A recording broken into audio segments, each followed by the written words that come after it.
Today we're doing a deep dive into how to really speak dog. We'll figure out how to ditch the yelling and actually get through to those furry pals of ours. Let's talk about why yelling at your dog just doesn't work. So what's the alternative? Positive reinforcement is key. So like giving them treats when they're good? It's more than that. It's about rewarding them in a way that makes sense to them and being super clear and consistent with what you're rewarding. Okay, so can you give me an example? Like, what if my dog keeps jumping up on people? Sure. So instead of yelling no, which can actually sound like you're encouraging them, try this. Okay. Calmly turn your back and ignore them. And the second they have all four paws on the ground, that's when you give them a treat or praise. And dogs are masters at reading those subtle cues. So the more we use them, the better they'll understand us. So we're kind of learning to speak dog Amy, teaching them to understand us better. So the sources also talk about things like clicker training and hand signals. How do those work? Well, those are like tools to help you refine your communication even more. Like with the clicker, you can mark the exact moment of the behavior you want to reward. Oh, I see. It makes it super clear for your dog. And hand signals. Yeah. Those can be really helpful for teaching commands, especially in noisy environments where they might not hear you. That makes sense.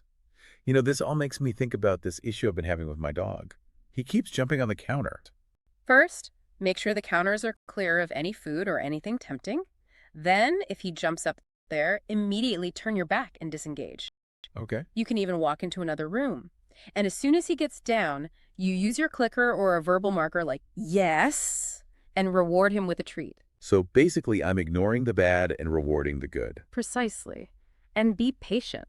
It might take a little time for him to make the connection. Yeah, I definitely need to work on the patience part. It's all about consistency, too. And Huh. remember, dogs are individuals.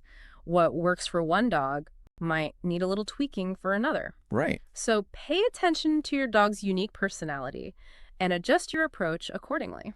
This has been so helpful. I feel like I've been going about this whole dog communication thing all wrong. Don't worry, we've all been there.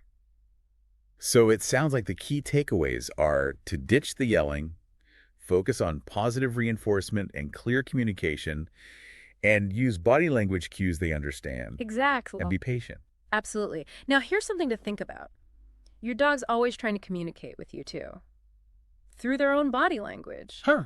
Are you paying attention to what they're saying? That's a really good point. Hmm.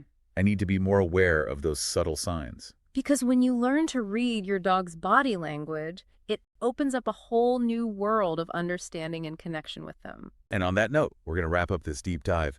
Like, subscribe, and share. Thanks for listening, and we'll catch you next time.